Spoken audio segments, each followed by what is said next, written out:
This is the dumbest thing you'll see all day today, I guarantee it. All they had to do was put some stupid Pokemon there, like a Whalmer or something just flopping around. But no, they put How there and make the hitbox bigger than a Wailord. Like, what the heck is this? Come on, Game Freak. Game Freak has almost exclusively been known as the company that creates the Pokemon games. If it wasn't obvious from the previous clip, I personally don't think that they are the best game developers in the industry. The internet certainly doesn't think so, and yet they make my favorite video game franchise of all time. I love everything about Pokemon. I love the cards, the anime, of course I love the manga, but my favorite aspect of the franchise is without a doubt the video games. As much as I love these games, there are certainly some times when I think that they probably could have been made a little bit better. The latest entry in the Pokemon series has helped me realize something about why this is. Game Freak excels at making fun and interesting game mechanics, but lacks when it comes to polishing those finishing touches. I got curious and I wanted to see for myself if Game Freak is this lazy developer that everyone always says they are. So I set out to play most of Game Freak's non-Pokemon games, and here are my findings. Starting out is Game Freak's first game released in 1989 for the Famicom, Mendel Palace. Mendel Palace is a puzzle arcade-styled game that, to me, was slightly reminiscent of Dig Dug. This game is interesting to say the least. You push the opposing characters into the wall, making them disappear while walking over tiles with pictures to gain points. Each screen is completed when all of the enemies are gone. Same concept as Dig Dug, but different in execution. I really don't think it's all that fun, and personally I prefer Dig Dug, but I'm sure that there are probably some people out there that do like this game a lot.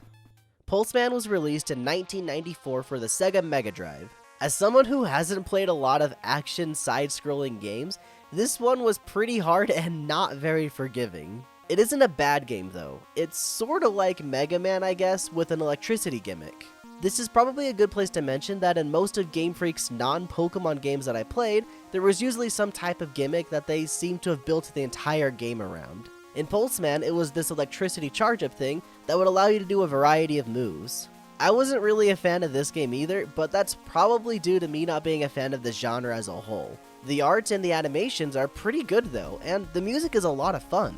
I think that if you enjoyed this genre of games, you probably would have a lot of fun with Pulseman. Drill Dozer was released in 2005 for the Nintendo Game Boy Advanced. It's a side-scrolling adventure game in the same vein as Metroid. Continuing with that trend of side-scroller games that I'm not hugely fond of, this game is actually a ton of fun and very playable for anyone. The user interface is superb, and the sound effects and music are really good as well. The gimmick with this one is that you control a mech with a drill attached to it. You use the drill to solve puzzles and fight enemies. Side note, the physical cartridge of the game has a little motor inside, so every time you use the drill, it vibrates. Very cool, and a nice way to induce immersion. I don't have a lot much more to say on this one because I personally don't love these types of games like I've said, but honestly, if you are a fan of this genre, I'd be surprised if you didn't like this one. From here on, the games that Game Freak have developed are part of a program they created called the Gear Project. This is how Game Freak lets their developers improve their skills, as well as not get burnt out working solely on Pokemon games. People within the company can put forth an idea for a game, and if the idea is liked by the higher-ups, they are given roughly 3 months to produce a demo for the game. The demo is then judged by multiple members of the company, and afterward, it is decided if time will be put in to develop the idea into a full game. The first game released with this philosophy was Harmonite for the Nintendo 3DS in 2012. Harmonite is a rhythm game where the notes are not as obvious as something like Guitar Hero, but are integrated into the world around as you progress through each song. Honestly, it is a ton of fun, and you could sink hours into it with ease. The art style is super charming and fits the presentation of the gameplay perfectly. I had a bit of difficulty with the timing here and there, and I'm not really sure if it was my fault or if it was the poor hardware of the 3DS, but sometimes, even though I swear I was in perfect time, I'd still miss a note. The songs in Harmonite are also not all that memorable, except for the bonus unlockable Pokemon songs. This is a bit of a detriment to the game because if the melodies in a rhythm game aren't all that catchy, it can make the game hard to play and hurt replayability, which is where rhythm games thrive. Regardless of the soundtrack not being great, Game Freak's unique spin on the genre was a win in my book. I just wish there was a better way to play this than the 3DS. Following that, and also on the 3DS, is Pocket Card Jockey, released in 2013. This was the game that made me realize that Game Freak's staff loved to come up with an interesting game mechanic, and then base the entire game around that mechanic. I can just imagine the person who pitched this game said something like, "What if we made a solitaire game? But you play on the backs of horses!" Basically, this game is solitaire, but played while on the back of racehorses. Yu-Gi-Oh! 5Ds, but not. Really though, the gameplay is actually a ton of fun, and it's a pretty solid gameplay loop of picking a horse, playing solitaire, and moving the horse. The outcome depends on these three interactions, and as you play, you get better horses and learn the mechanics more. I really do feel that this game would have been far better suited for mobile phones, so it's a shame that it was released on the 3DS instead. Going back to the side-scrolling action that Game Freak loves, we have Tembo the Badass Elephant, released in 2015 for the Xbox One, PlayStation 4, and Windows PC. Honestly, it feels like that typical Flash game you'd play in computer class when there was nothing else going on. It's that, but there is definitely a step up in quality from cool math games. I wouldn't call it a Metroidvania game, it's more of an endless runner meets beat 'em up, I guess.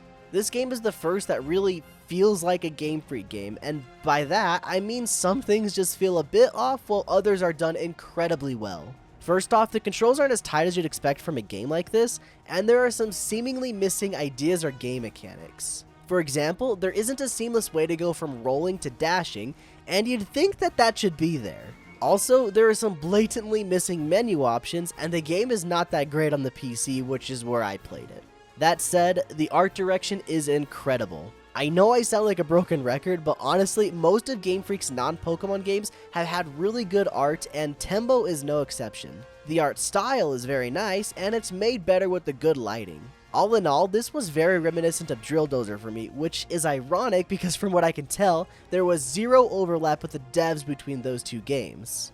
Tembo was reminiscent of Drill Dozer, but honestly, Giga Record is even closer to that Metroidvania style that Drill Dozer had. Giga Record was released in 2017 for Windows PC, and ported in 2019 to the Xbox One, PlayStation 4, and Nintendo Switch with more content.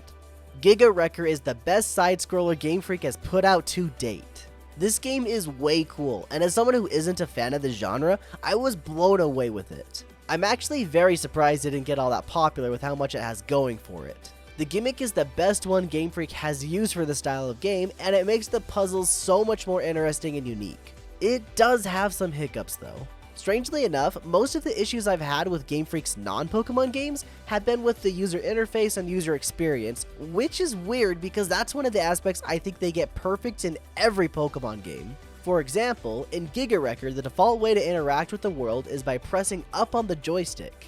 This is terrible because before I even thought about remapping it, I constantly interacted with the things that I didn't want to.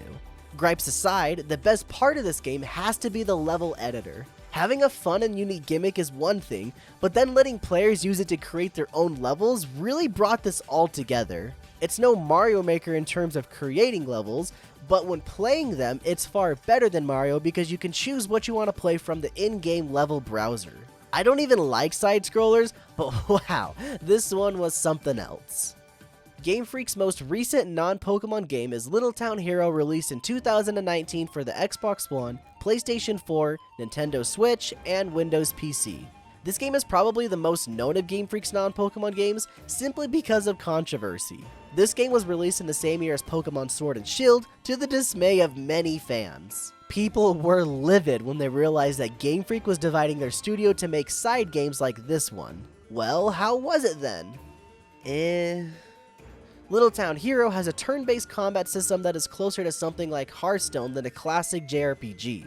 It does take some learning, and I didn't even fully understand it until after the tutorial when I was thrown into a boss fight. That said, it's actually a lot of fun. In between each turn, you move around on a tabletop as game board, and then you have to fight. The fights are honestly very similar to Hearthstone. Basically, you take Hearthstone mechanics and make them into a turn-based RPG. With every passing turn, you gain more power. Each ability uses a certain amount of power which you have to conserve in order to fight. The battles are a lot of fun, and I was incredibly impressed. I can't say that with just about everything else though. When you're not in a battle, the game really isn't all that great.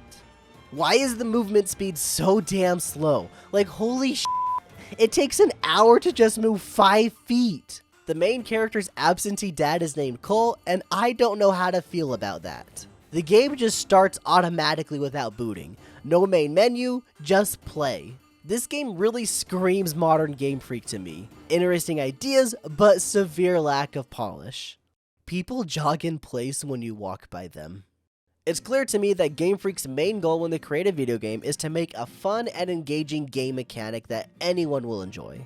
Their focus isn't necessarily polishing every last detail, they just want to make something fun for everyone. Is this a bad thing? Yes and no.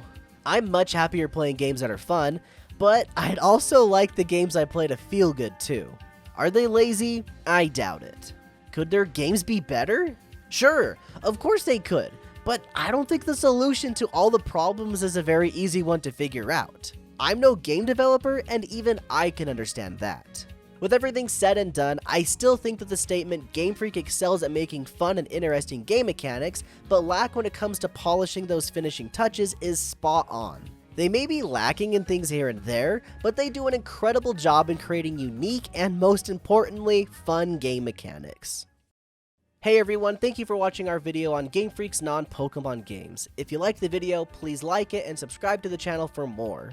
We make videos like this every single week, so subscribe to the channel so you can stay up to date on what we make. Thanks again for watching, and as always, keep it rad.